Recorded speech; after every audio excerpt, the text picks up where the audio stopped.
Salut à tous, c'est Frisching. Aujourd'hui, on se retrouve pour une nouvelle vidéo.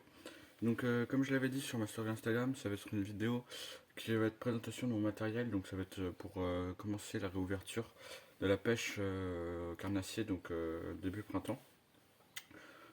Donc, début printemps et pour tout l'été. Donc, je vais faire une vidéo présentation générale des basiques pour dire qu'est-ce que moi je vais utiliser. Donc, en même temps, je vais décrire comment l'utiliser. Donc pour ceux qui vont débuter, ça peut toujours aider.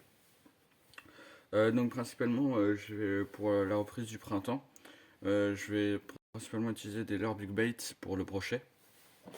Donc ça va être des leurres comme ceci. Ça c'est pas trop des leurres Big Bait, mais surtout des coloris bien flashy. Je sais pas si ça se voit bien à la caméra.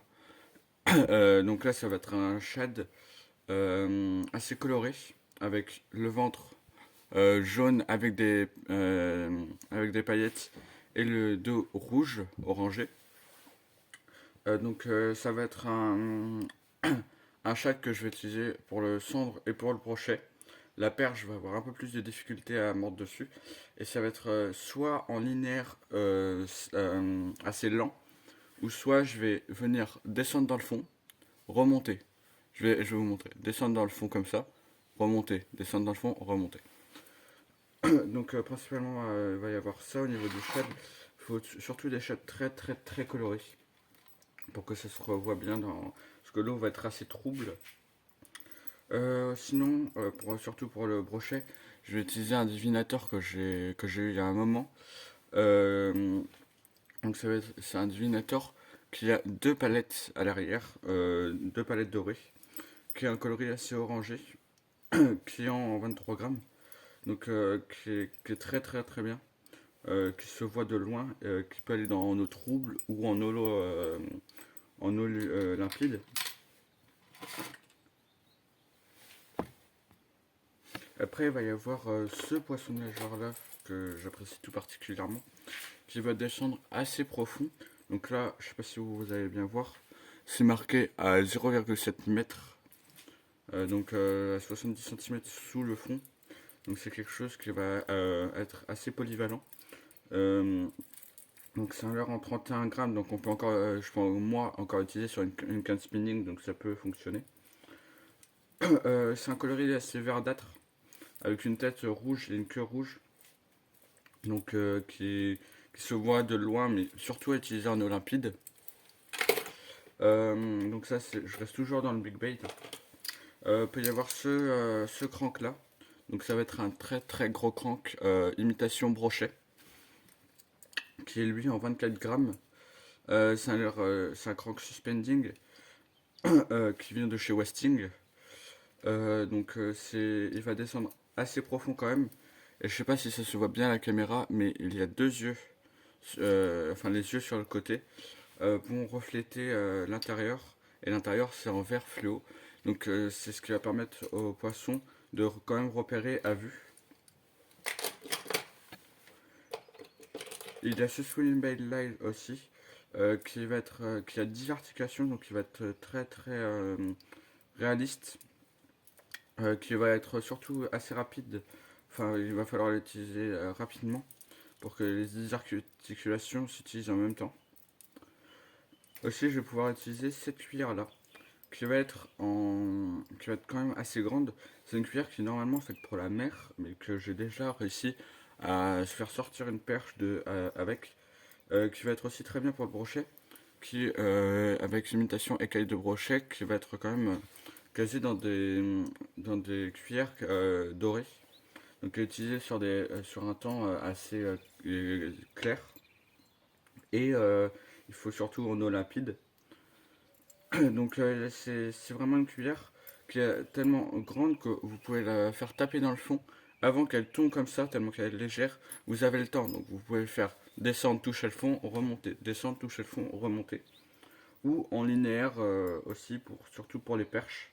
Mais pour les perches, il va falloir faire des petites pauses. Et la cuillère, dès que vous allez faire une pause, elle va descendre comme ça tout doucement et après vous pouvez repartir. Et c'est à la descente que les perches, elles, vont attaquer. Après, on va pouvoir avoir surtout les grenouilles, mais ça va plus être fin du printemps, été surtout, quand ça va commencer à être chaud, où les poissons vont remonter dans la couche d'eau. Donc celle-ci, c'est une grenouille popper. J'ai aussi une grenouille simple, comme ça. Donc c'est une grenouille, on va la faire toucher le fond, enfin toucher l'eau, excusez-moi. Et direct, elle va pas couler, elle va juste faire des petits pops dès que vous allez la ramener. Et avec les petits filaments qu'il y a derrière, ça va teaser, parce que au lieu que la grenouille soit à plat comme ça, elle va être descendue un peu dans la couche d'eau. Donc ça va attiser le poisson, les petits filaments qu'il y a derrière. Il peut y avoir aussi ce leur virgule ci. Donc c'est quand même très très grand, donc ça va soit être pour le silure, poisson que je pêche très rarement, ou pour le brochet, qui a, je sais pas si vous voyez bien, sur la queue plusieurs des articulations, donc qui est quand même très très bien et qui se voit de loin grâce à sa queue, et qui fait des gros signaux lumineux grâce à sa queue blanche et orangée. Et surtout, si vous voulez pêcher le brochet ou la perche, faut pas, surtout pas négliger le spinnerbait. Le spinnerbait, c'est vraiment un leurre passe-partout, en différents coloris bien sûr, qui peut avoir une ou deux cuillères. Comme là, ça va être un swimbait avec deux cuillères, avec une jupe rose et un shad jaune fluo dessus. Mais bien, par exemple, vous pouvez avoir. euh, alors, par exemple, vous pouvez avoir aussi ce swimbait là, qui a deux cuillères, mais qui va être surtout dans les eaux limpides, qui a des cuillères rondes comparé à, par exemple, ce swimbait là qui a des cuillères allongées. Donc là, c'est des cuillères de pin, c'est comme ça qu'on les appelle. Et là, c'est des cuillères Colorado. Après, j'ai aussi beaucoup de matériel pour la pêche de la perche. Euh, donc, ça va être bien sûr des leurres plus petits. Donc, vraiment, la perche, elle, va sûrement, enfin, est souvent plus dans le fond. Donc, c'est un poisson qui va adorer les petits leurres en linéaire assez rapide, qui va aimer faire des pauses. Par exemple, il va y avoir ce leurre-ci qui va être en vert, donc coloré verdâtre, qui, dès que vous allez l'allumer, il va être très rapide comme ça. Et dès que vous allez faire une pause, bam, ça va retomber tout doucement. Et c'est au moment de la pause que la perche elle va venir attraper et venir se piquer directement grâce à la hameçon qu'il y a dessus. Sinon, pour la perche, si vous voulez viser de la plus grosse perche, vous pouvez avoir c'est leur virgule. Donc c'est leur virgule assez transparent, mais qui va surtout être utilisé pour les vibrations qu'ils émettent. Donc il va falloir pas, faut pas négliger surtout la queue. La queue, c'est ce qui va être le plus important sur les leurres transparents, car c'est elle qui fait toutes les vibrations. Donc surtout à utiliser dans les endroits où il y a du courant. Donc aussi, faut pas négliger aussi les leurres à coloris naturel. Donc ça va être des leurres qu'il faut utiliser dans les zones où l'eau est très limpide.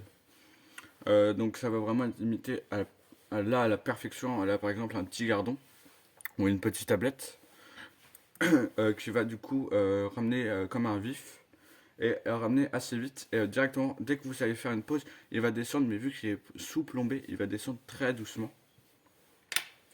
Il y a aussi un type de leurre que moi j'utilise mais que j'ai pas du tout entendu parler.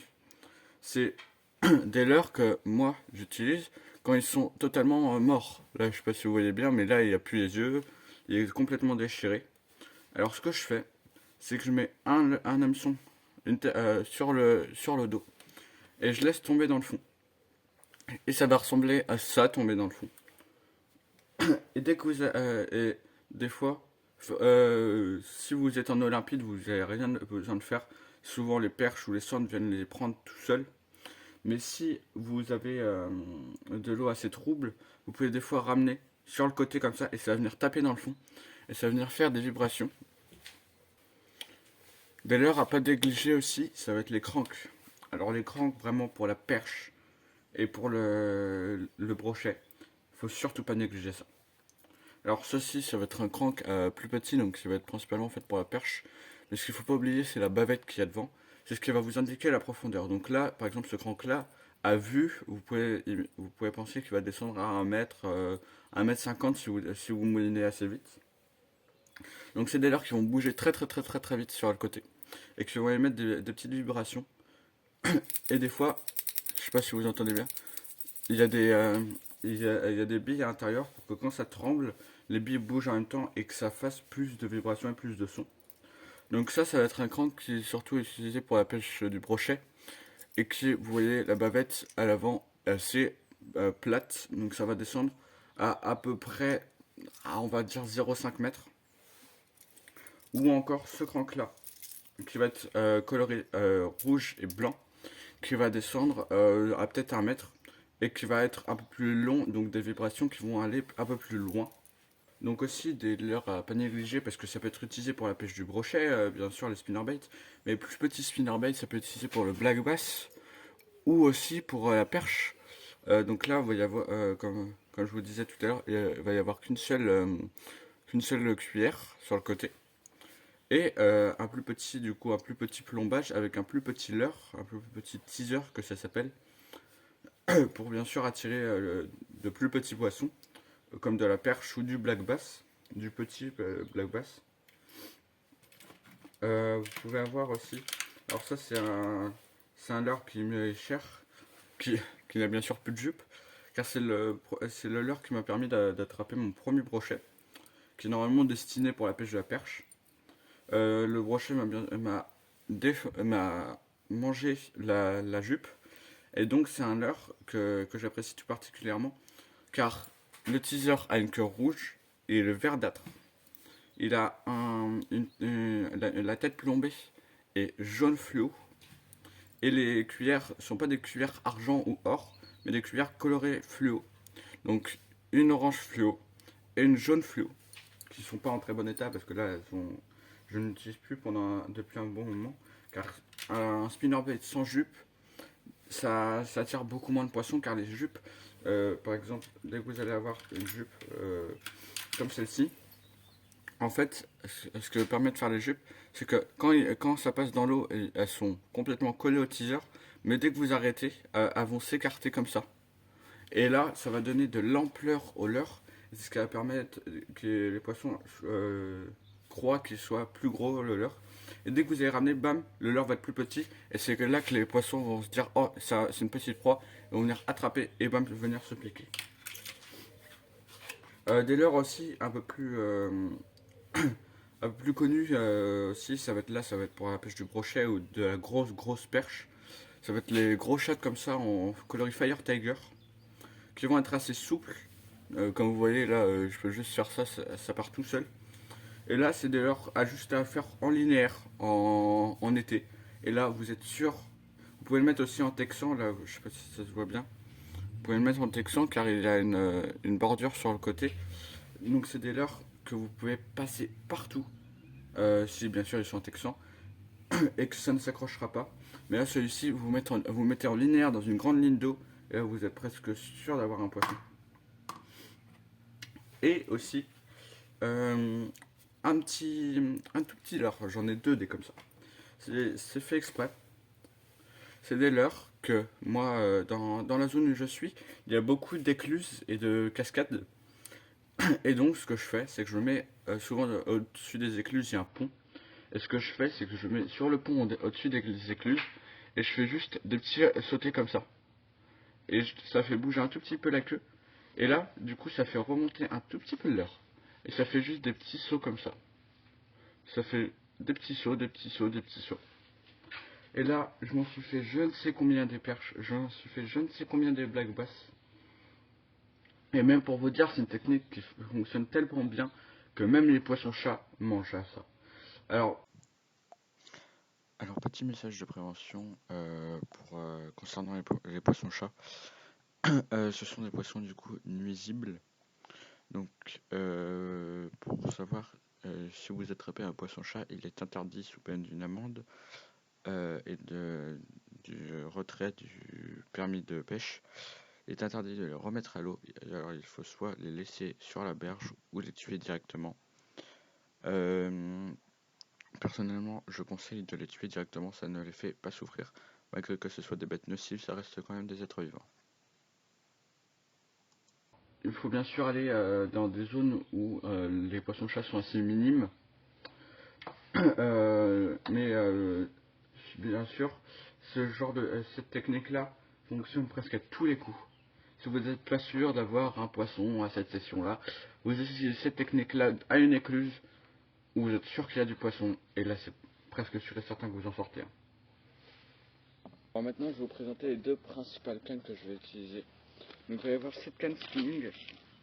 Donc, c'est la Wixom 1 de chez Caperlan, qui est en 10-30 grammes. Donc, c'est une canne que j'utilise depuis du coup 1 an maintenant et qui est très très simple d'utilisation. C'est une canne qui a un design fabuleux car il y a du liège ici, et une prise en main parfaite. Donc c'est vraiment une canne que je recommande pour débuter. Donc ça va être principalement pour la pêche de la perche, du black bass, du cendre et du petit brochet. Car un gros brochet va avoir tendance à plus faire jouer la canne dessus. C'est une canne qui est assez souple. Je sais pas si je vais pouvoir vous montrer ça, mais c'est une canne qui est très très souple sur le dernier sion. Donc dès qu'il y aura une touche, même du plus petit poisson que vous n'avez jamais vu, il y a une touche dessus, vous la sentirez. Donc c'est quelque chose de très très drôle, vous verrez si vous avez l'occasion de la tester. C'est une canne qui est très très drôle à utiliser. Cette canne, je l'utilise avec du fil, du nylon de 35 centièmes. Donc là, c'est une bobine de 500 mètres. 35 centièmes, ça va être à peu près 7 kg de traction. Donc c'est énorme pour une canne spinning. C'est très bien. Et je mets pas de baline dessus, à part pour des gros leurres, mais je crée directement baline. Ça, je l'avais déjà expliqué sur une des vidéos que je mettrai bien sûr en description. Sinon, pour du plus gros poisson, il va y avoir cette canne spinning. Ça va être la Wixom 5 de chez Caperlan toujours, avec avec mon moulinet casting Jet Eye. Si vous voulez plus de précision dessus, j'ai fait une vidéo récemment qui sera aussi en description. Donc si vous voulez en savoir plus sur le casting. Et dessus, du coup, j'utilise une tresse de 16 centièmes et un bas de ligne de 23 centièmes. Donc pour le plus gros poisson, c'est très très très bien. Et oui, cette vidéo est déjà finie. Alors si vous voulez me faire un retour sur cette vidéo ou sur les autres vidéos, l'espace commentaire est fait pour ça. Si vous voulez mettre un like, ça me ferait très plaisir et je vous en remercierai. Et si vous voulez voir les nouvelles vidéos, vous pouvez cliquer sur le bouton vous abonner et ajouter toutes les notifications. Et je vous souhaite une bonne journée et n'oubliez pas, bonne session de pêche.